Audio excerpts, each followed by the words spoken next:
Today's episode is about getting all your photo settings correct while not missing the important decisive moment. How do you do that? I'm going to try to give you some helpful techniques on today's episode of Ask David Bergman.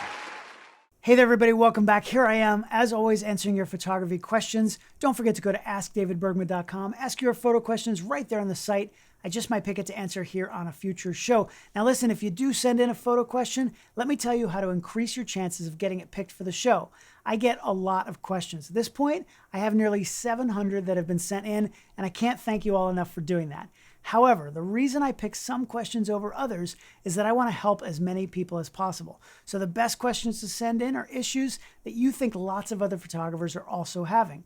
Now, if you have a very specific question that only relates to your situation, then it doesn't really help any of the million subscribers we have on this channel.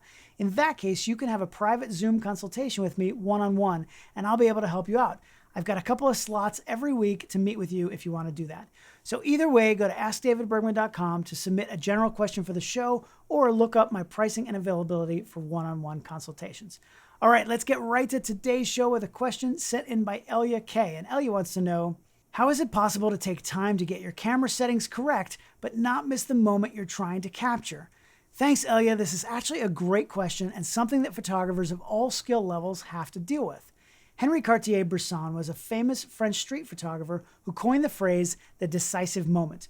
In the preface of his 1952 book of photos, he wrote, "To me, photography is the simultaneous recognition in a fraction of a second of the significance of an event as well as of a precise organization of forms which give that event its proper expression."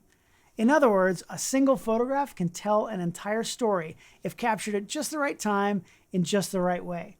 Now, I'm not just talking about professional sports or big stadium concerts. It could be a picture of your child, a bird flying across a landscape, or a sunbather on the beach.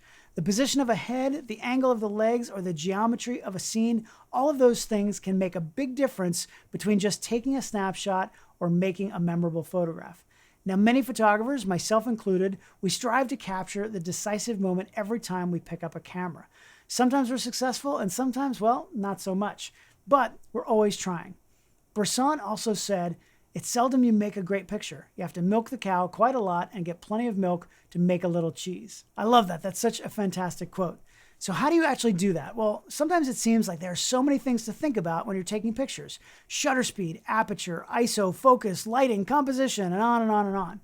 If you spend too much mental energy concentrating on getting all of that right, you're probably going to miss those moments that are the whole reason you're taking pictures in the first place. So I'm going to give you some techniques that I use and things you can work on so you don't miss the important pictures.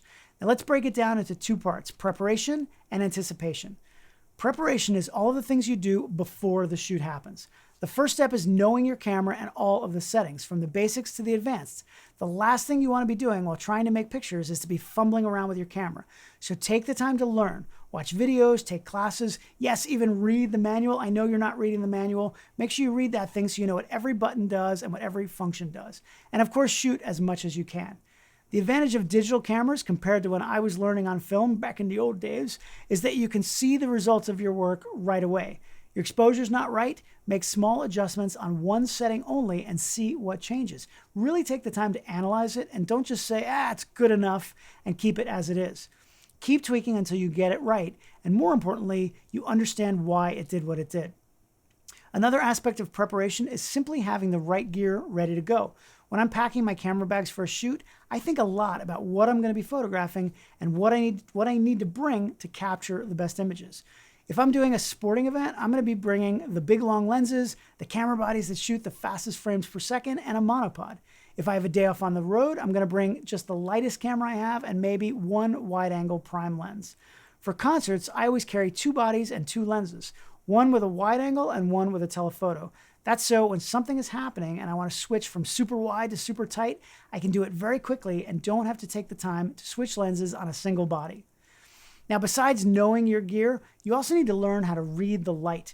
You can get to the point where you can deal with any lighting situation that's thrown at you.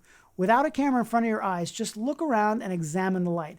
If you're outside, where's the sun? Where's the light from the sun falling? Is it directly overhead? Look at what that does to the faces of the people out on the street. If the sun's at a low angle from the left, look at how it reflects off the buildings on the right and then hits the street. Since cameras can't quite capture the same extreme range of bright to dark that our eyes can, the images are going to be more contrasty. Sometimes what I'll do is squint my eyes just as much as I can and still see, and it gives me a better idea of where the bright and dark areas are in my scene. So work on all of that and you'll be as prepared as possible before the shoot. Now, the second facet of capturing the decisive moment is anticipation. This is when you're actually out and actively shooting pictures. Now, because you've done all that preparation, you're holding the right camera and lens, and the settings are all set, so you don't have to think about any of that. Eventually, you'll be at the point where you can shoot in full manual exposure. If you need to make adjustments on the fly, you can do it quickly without even thinking about it. You want to get your head out of the camera so you can really focus, pun intended, on capturing the decisive moment. From there, it's all about paying attention. First, you need to use your skills at reading the light to figure out how to use it in your composition. The light doesn't only affect your exposure. Use that squinted eye to figure out where the action needs to be happening. Maybe your kids are running around in the backyard. Half of that area is in shade and half is being lit by low-angle orange sun coming from behind your back. If that's the case, you know that when they're in that sunlit area, it's going to be beautiful light on them while also giving you, let's say, a dark background from the trees that are behind them. So that's where you want to photograph them when they happen to run into that sunlight. Set your exposure for that area. You don't need to shoot when they're in the shade. Just forget about it and concern yourself with the area that's lit. Then all you want to do is anticipate what's going to happen. I like to think sometimes that photographers are amateur psychologists. We really have to read people quickly and try to figure out what they're going to do before they do it. Let's go back to your kids in the backyard. You have a pool, for example, and they're wearing bathing suits. You know that the older kid likes to jump off the diving board and do a flip into the pool. That would be a fantastic photograph. So don't chase the kids all around the backyard. Go ahead and put yourself in position to make the best possible image. Line yourself up so that if he does jump off the diving board, which you know he probably will eventually, you've got the best angle to have a clean background, the light's coming from the right direction, and your exposure is all set. If it happens, it's going to happen quick. You don't have time to run over there and change any settings. Anticipate the action and you'll be ready to capture it. Another good quote from Cartier-Bresson is, "You've got to be quick, like an animal on the prey. You grasp it and then people don't notice that you've taken it. It's a question of awareness." I love that. Remember, you don't need to capture everything. You're just looking for that shot that will be memorable. Be prepared with the right gear and settings, anticipate what's going to happen, and put yourself in position to capture the decisive moment. Elya, I hope that helps you. What do you all think? How do you prepare for the decisive moment? Do you try to anticipate the action every single time? Let me know what you think down in the comments below. Remember to send in your questions for the show or meet with me one-on-one by going to askdavidbergman.com. If you like this episode, hit that like button and share the video if you can. Also, go ahead and hit the subscribe button down below.